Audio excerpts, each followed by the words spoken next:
What's up, family? It's TJ. And for the next couple days, we're going to be looking at the events of Holy Week. And today, it's Tuesday. So it's been 2 days since Jesus' triumphal entry into Jerusalem. On Sunday, they celebrated him, but on Monday, the vibe began to change.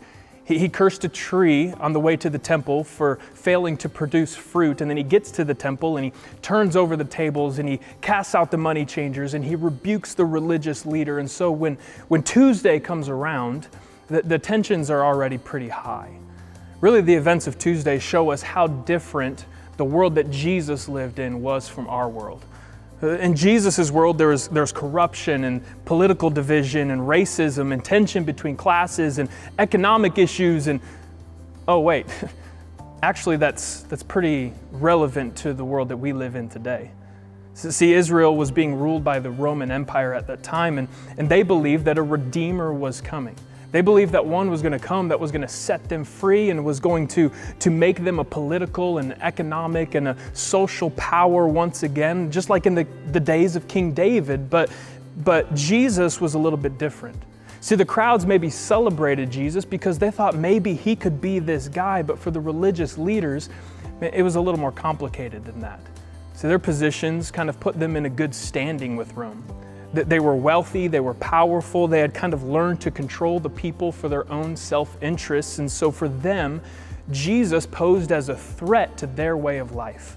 And so they spend Tuesday hurling questions at Jesus, trying to get him to say something that they could use against him to try to turn the crowds against him.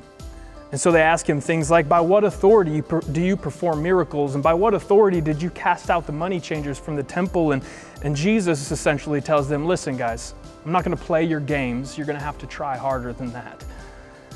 They ask him, well, what about taxes? Should we pay taxes to Rome? And Jesus, he takes a coin and he says, look at this coin. This has the face of Caesar on it. So give it back to Caesar and give to God what is God's.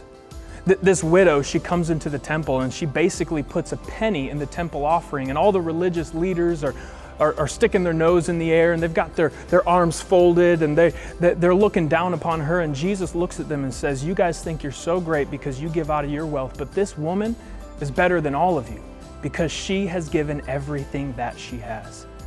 I mean, the tension is at an all-time high. It's like watching a courtroom drama, one after another. They're hurling these questions at Jesus, and Jesus continues to answer back in ways that expose their corruption and show their allegiance to building their own kingdoms. And there is the common thread. See, if Tuesday teaches us anything, it's this, that the kingdom of God requires that you are all in or you're all out. You cannot build the kingdom of God and at the same time attempt to build your own kingdom. You can't serve God and yourself. You can't serve God and money. You can't serve God and power or politics. The kingdom of God requires complete allegiance to this one idea: Jesus is King. Jesus is King. Kanye wasn't the first one to discover this truth that Jesus is King. So herein lies the question of Tuesday. If Jesus is King, then what does that mean for my life and the way that I live? And to be able to see the answer to that, we kind of zoom in on this moment from Tuesday. This moment that stands out from all the other moments where all the tension and all the conflict kind of fades to the back, and this scribe approaches Jesus, this religious writer approaches Jesus and comes to him with an honest question. Jesus, what commandment is the most important? And Jesus' answer to this question has kind of become a cute slogan for many churches, but really it's so important because it shows us what life in the kingdom of God looks like. It zooms past all of our religious rituals and all of our rules and regulations and all of the things that we get so distracted by as we're trying to make ourselves look so outwardly religious and outwardly righteous and outwardly pure. And it gets past all of that and it shows us what life in the kingdom of God really looks like. So which command is the most important? Mark chapter 12, verses 30 through 31, Jesus says, love the Lord your God with all your heart, with all your soul, and with all your mind, and with all your strength. And the second is like this, love your neighbor as yourself. there is no commandment greater than these. Love God and love your neighbor. That's what life in the kingdom of God looks like. That's what it looks like to live your life with Jesus as your king. So loving God, it's pretty simple. Jesus shows us in John 14:23, Jesus says, anyone who loves me will obey my teaching. So love towards God is seen in our obedience towards God, our obedience to His word, our obedience to His commands, that we love God we show that we love God by striving to live our lives more like Jesus. And I think for most of us, we get that. We understand that. If I love God, then I'm going to obey Him. And we don't always do that perfectly, but I think we grasp that pretty well. But what about that second one? Love your neighbor. See, again, on the surface, loving your neighbor seems pretty simple. I'm just going to love the people around me, love my literal neighbor, love my coworker, love my family, love my friends. But then we see Jesus really describe to us in Luke 11 what loving your neighbor really means when He tells us the parable of the Good Samaritan. It's this story where this guy, he's left half dead in the road, and one religious leader walks by him and refuses to help. And another religious leader walks by him and refuses to help. And then a Samaritan comes, and he's the one who becomes the neighbor to this guy. He's the one who gets down and who tends to his wounds and who heals him back to life. And by Jesus telling a Jewish man that a Samaritan was his neighbor, it may not seem like a big deal to us, but Jesus telling him that was telling him, listen, your biggest enemy, the person that you hate, the person that you despise, the person that you look down upon, the person that is different from you, the person that looks different, acts different, believes different than you, the person who has mistreated you all your life, that person is your neighbor. And if I am your king, then you're going to have to learn to love these people. You're going to have to learn to love the ones who are different from you.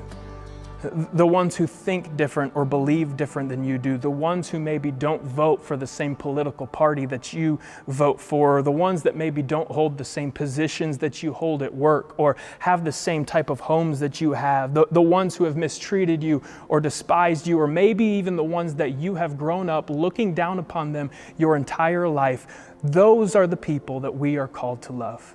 That's what life in God's kingdom looks like. So Tuesday, it isn't just another day. It's the day of Holy Week where Jesus forces us to choose a side. Either Jesus is your king or He isn't. And if He is, then does your life match up to that claim that you are making? And honestly, sometimes this can be a pretty tough pill to swallow. Loving God to obedience seems pretty simple until obedience means living your life in a way that is contrary to the desires of your flesh. Loving your neighbor seems pretty simple and pretty easy until you understand that loving your neighbor might mean forgiving someone who has mistreated you. It is a difficult pill to swallow, but thankfully, it's not one that Jesus wasn't willing to take first. See, Jesus didn't just call us to love God through obedience, but He did it Himself. For in just a few days, He will pray, Father, take this cup from me. God, this cup of wrath, this cup of suffering, this cup of death, take it from me. But nevertheless, not my will, but yours be done. Philippians 2:8, it says that Jesus humbled Himself by becoming obedient to death, even death on a cross. See, Jesus lived out love for God through obedience. Jesus didn't just call us to love our neighbors, but He did it Himself. For while He was hanging on the cross, surrounded by His enemies, surrounded by the people who used their political power and their corruption to sentence Him to die, surrounded by those people, He would cry out in Luke 23:34, Father, forgive them, for they know not what they do. Jesus loved His neighbor. See, Jesus is our King because He's the one who goes before us. And He shows us what it is to live our lives in the kingdom of God, to live our lives out of love for God and a love for people, even if it costs us everything. And if we are going to understand the power of Tuesday, If we're going to understand that Jesus calls us in this moment to decide, He calls us in this moment to make a decision. The time of playing the fence is over. Are you living your life for your sake and for the building of your own kingdom, or are you living your life for the sake of the kingdom of God? And if you are living your life with Jesus as your king, does it look like it? Does your life reflect that truth? Because if Jesus is king, there's no room for racism. If Jesus is king, there's no room for political divisiveness and name-calling. If Jesus is king, there's no room to consider yourself as better than anyone else. If Jesus is king, there's no room for bitterness and unforgiveness. If Jesus is king, then there's no room for disobedience to God. If Jesus is king, then we have to be fully committed to the life that He's called us to. We have to make a decision because Friday is almost here. And we must choose, is Jesus the King of my life?